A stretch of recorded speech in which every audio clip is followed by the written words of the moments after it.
धोबी और उसका गधा। एक दिन एक आदमी एक पंडित से बातें कर रहा था। कृपा करके मेरे बेटे को अपना शिष्य बना ले। वह 20 बरस का होने को आया, लेकिन एकदम गधा है। ऐसी बात है? ठीक है, तुम उस गधे को यहाँ भेज दो, मैं उसे आदमी बना दूंगा। बाहर से गुजरता एक धोबी ये बात सुन लेता है और चौंक जाता है। वह गधे को आदमी बना सकते हैं? वह तुरंत पंडित जी के घर की ओर दौड़ लगाता है। पंडित जी! घर के अंदर। दया कीजिए पंडित जी। है? मैं एक गरीब धोबी हूँ, मेरे पास कई गधे हैं, लेकिन बेटा नहीं है। दया करके मेरे एक गधे को आदमी बना दीजिए। मेरा मतलब है छोटा बच्चा बना दीजिए। ये क्या पागलपन है? कोई भी गधे को आदमी नहीं बना सकता, ना बच्चा ना कुछ और। आप बना सकते हैं पंडित जी। मैंने अपने कानों से सुना है, आप उस आदमी से कह रहे थे। भाई मेरे, हम उसके बेटे की बात कर रहे थे। आप मुझे बहला नहीं सकते पंडित जी। जब तक मेरे गधे को बच्चा बनाने की हामी नहीं भरेंगे, मैं नहीं जाऊंगा। ये खुद भी गधे जितना मूर्ख है। किसी तरह इससे छुटकारा पाना चाहिए। कुछ सोचकर पंडित जी धोबी से बोले, ठीक है, जाओ अपना गधा ले आओ। बहुत बहुत कृपा पंडित जी। वह मूर्ख धोबी दौड़ा दौड़ा घर से बाहर निकला। आखिर मैं पिता बनने जा रहा हूँ। धोबी घर की ओर भागा। अपने गधों में से सबसे तगड़ा गधा चुना और पंडित जी के यहाँ आया।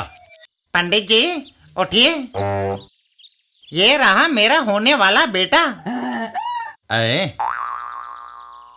ओह, अब क्या करूं?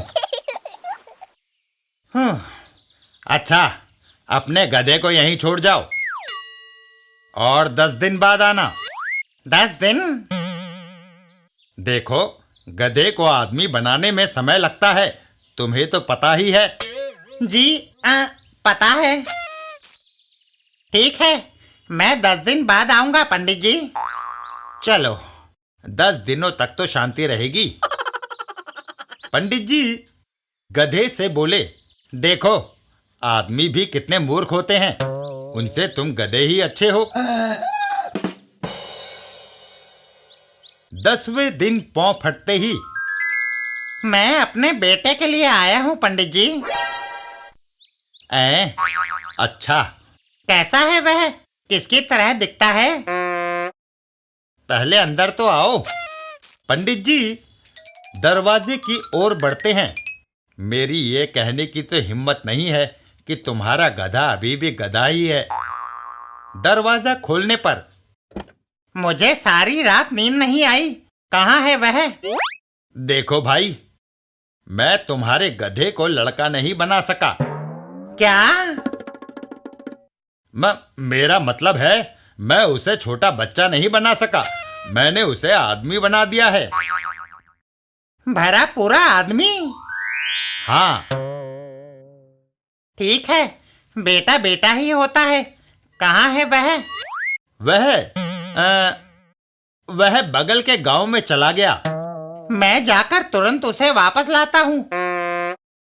यह आसान नहीं है, सुना है लोगों ने उसे मुखिया बना दिया है। लेकिन धोबी तो रवाना हो चुका था। जब वह बगल के गांव में पहुंचा। आपके गांव का मुखिया कहाँ है? वे रहे वह। ये सुनकर धोबी तुरंत मुखिया की ओर दौड़ा। बेटा, मेरा बेटा। हाय। और उसने मुखिया को जप्फी मार डाली। मुझे तुम पर गर्व है, तुम ठीक अपने दादा की तरह लगते हो। आखिर मैंने ठीक ही गधा चुना था। गधा?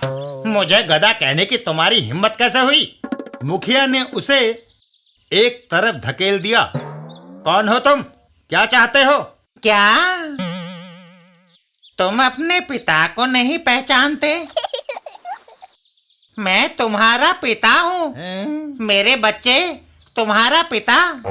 मैंने जीवन में तुम्हें कभी नहीं देखा। देखते भी कैसे, तुम तो अभी सिर्फ 10 दिन के हो। अरे कोई इस पागल को हटाओ। गांव वालों ने धोबी को धड़ दबोचा। छोड़ दो मुझे, तुम ऐसे नहीं कर सकते। गांव वाले धोबी को खींचकर दूर ले गए और गांव के बाहर फेंक दिया। अगर तुम वापस आए तो बहुत बुरा होगा। बेचारा धोबी किसी तरह से उठ खड़ा हुआ। पागल, उसने मुझे पागल कहा। वह क्या समझता है, बड़ा आदमी है तो जो चाहे कर सकता है। ठीक है, मैं भी उसे बताता हूँ। धोबी पंडित के घर आया। वह मेरा लड़का एकदम नालायक निकल गया पंडित जी। उसने मुझे पहचाना तक नहीं। ऐसा लड़का होने से तो निसंतान रहना अच्छा। मैं चाहता हूँ उसे फिर से गधा बना दीजिए। अपनी योजना को सफल होते देख पंडित जी के चेहरे पर मुस्कुराहट फैल गई। ओह, बला टली। ठीक है, तुम यहीं ठहरो। आदमी को गधा बनाने में मुझे अधिक समय नहीं लगता। गधे को जहां छुपा रखा था पंडित ने, वह वहां गया और उसे लेकर वापस आया। लो, संभालो, अब कभी गधे को आदमी बनाने की कोशिश मत करना। बेचारा मूर्ख धोबी अपने गधे से लिपट पड़ा। कभी नहीं, मुझे सीख मिल चुकी है पंडित जी। और धोबी अपने गधे को लेकर वहां से चल दिया।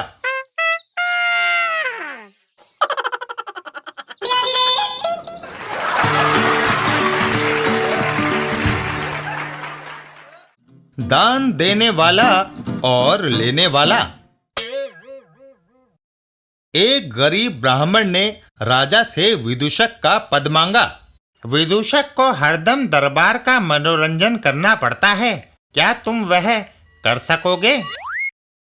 आप मुझसे कोई भी प्रश्न पूछ कर देखिए महाराज, मेरा उत्तर विनोदपूर्ण होगा। हाँ।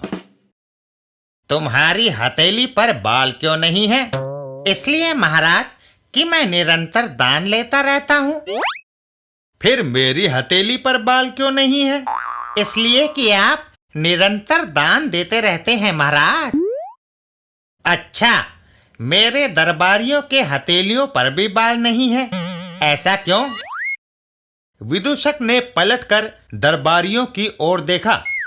अरे वह जब भी दरबार में कोई चतुराई भरी बात कही जाती है, वे तालियां बजाते हैं, इसलिए उनकी हथेलियां केशहीन है। यह सुनते ही सारे दरबार में ठहाके गूंजने लगे और तालियों की गड़गड़ाहट भी। राजा, हा हा हा, आज से तुम हमारे विदूषक हो। धन्यवाद महाराज।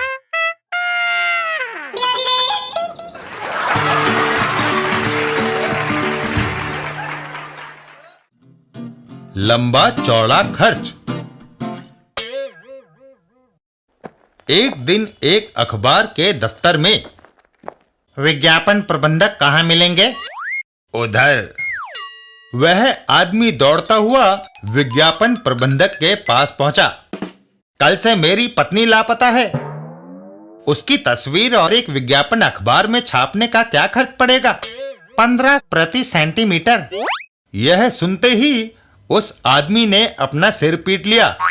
बाप रे, तब तो बड़ा महंगा पड़ेगा। मेरी पत्नी बहुत लंबी है।